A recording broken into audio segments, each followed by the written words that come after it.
greater the obstacle, the more glory in overcoming it. Well, if this were the case, I'd have to say my trip to Breckenridge, Colorado in January 2016 would probably have to be the most glorious trip of my life. Let's just say the trip didn't start off too hot, with a car full of 8 guys breaking down on the side of the highway in a complete different state. However, a few hours and a couple tow rides later, we were finally able to get things situated.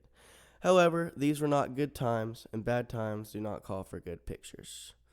Once we finally arrived, it was a little darker than we had hoped, so we didn't really get to see too much of our surroundings. However, we were able to scope out the cabin and see this giant, massive ice forming, which you would never see in Oklahoma.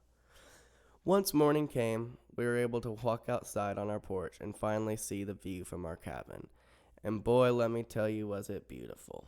There's nothing like walking outside and just smelling the fresh air and seeing mountains in the background. It's just beautiful, and it's not something you can experience here in Oklahoma.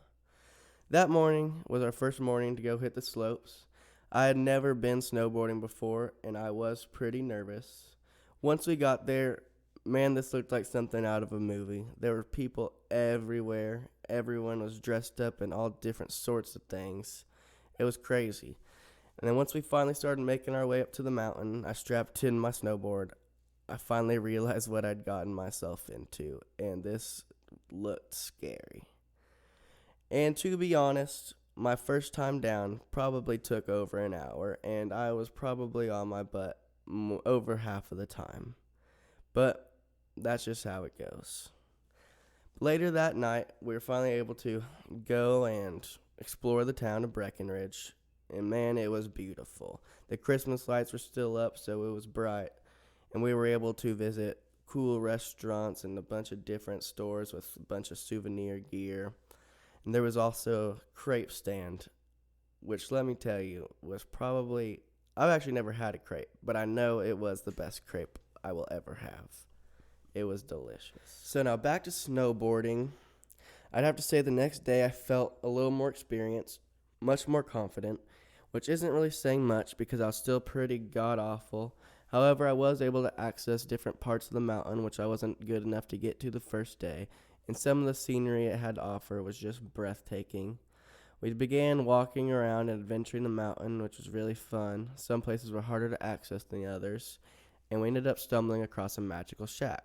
Well, it wasn't necessarily magical, but we could pretend it was. And on the way back down from the magical shack, tragedy struck, and I had broken my wrist. This was the first bone I'd ever broken, and I can honestly say it wasn't as bad as I ever expected it to be. However, it was a major setback on such a fun trip, which just wasn't fun. I had to be slayed down the mountain to the medical emergency room, where they strapped a weight to my arm and tried to pull my wrist back in place, and they also took x-rays. It seemed like I was there all day, at least 5 hours, which was not where I wanted to spend my day in Breckenridge. However, 2 days later, it was time to go back to Oklahoma. My wrist was still broken, and I needed to set up surgery. I ended up getting a metal plate inserted in my wrist, which called for 17 stitches. And I can say this is definitely a trip I will never forget.